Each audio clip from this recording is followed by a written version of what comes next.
Xin chào, mình là Lê, chào mừng đến với Leona Joyful Life Channel. Hôm nay mình muốn nói về đã nhức đầu rồi còn cố mang giày chật. Chủ đề lạ đúng không nào, nhưng nó rất cần thiết trong đời sống của chúng ta.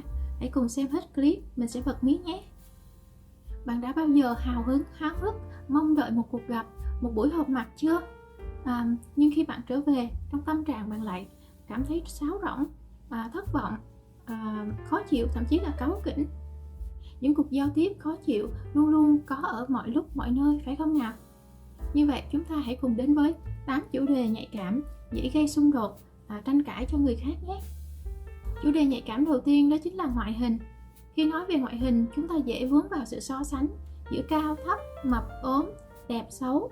Và đôi khi chúng ta nói xa quá, sâu quá sẽ dẫn đến tự ái của một số người. Thậm chí tồi tệ hơn đó chính là sự miệt thị ngoại hình, miệt thị khuôn mặt, miệt thị đối tác. Chủ đề nhạy cảm thứ hai đó chính là gu thưởng thức cá nhân. Thường phong cách thời trang sẽ có phong cách tối giản, phong cách sexy, phong cách tiểu thư bánh bèo.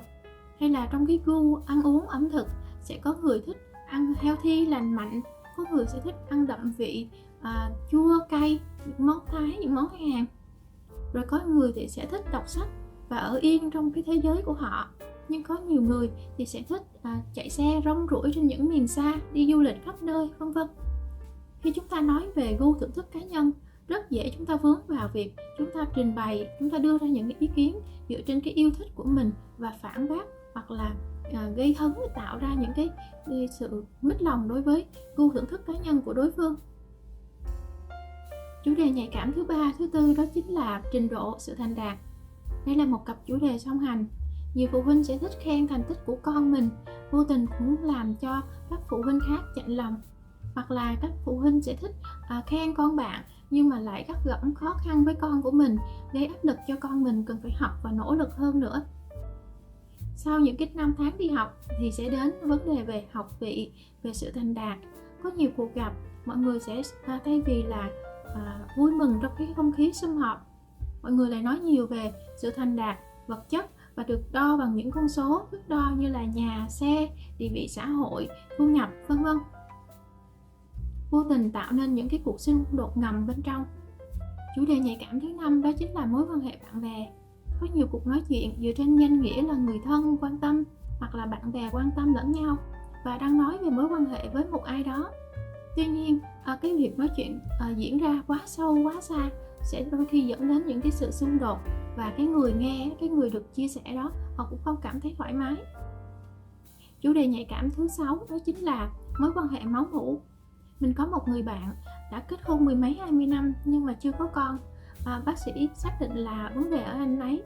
Nhưng trong những cái buổi đám giỗ, những đám cưới thì mọi người gặp lại và tò mò, thì không thể tránh khỏi những cái trường hợp mọi người hỏi rằng sao giờ vẫn chưa có con, do chồng hay là do vợ. Thì cái câu trả lời dù là chồng hay vợ gì cũng không phải là cái câu trả lời mà anh ấy muốn. Và đặc biệt đối với đàn ông, cái việc thừa nhận mình không có khả năng tạo ra một em bé đó là một điều hết sức kinh khủng.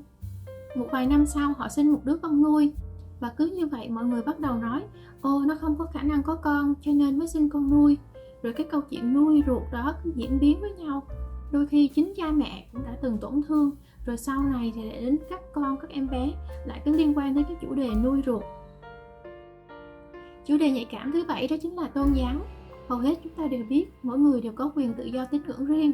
Nhưng mà khi cứ nói đến chủ đề nhạy cảm này thì chúng ta dễ bị vướng vào việc bảo vệ cái đức tin của mình, bảo vệ cái người thầy, người thần tượng của mình. Và từ đó dẫn đến những cái quan điểm trái chiều, khác ý nhau.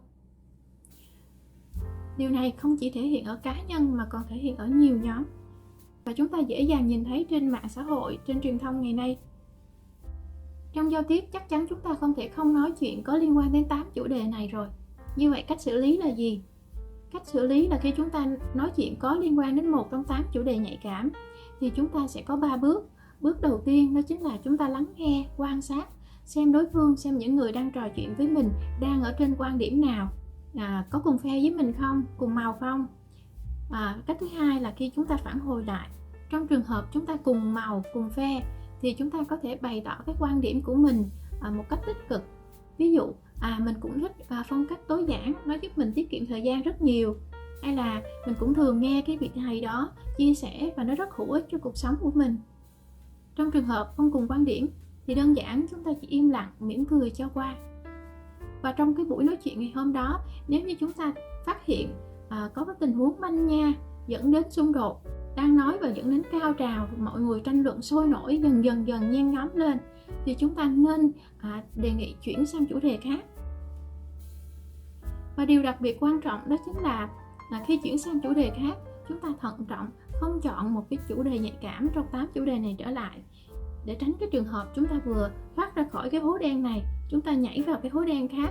Chúng ta vừa mới giảm đi cái sự xung đột, khả năng có thể gây chiến ở một cái chủ đề này, chúng ta lại chuyển sang một chủ đề khác cũng gây hứng, cũng dễ xung đột không kém.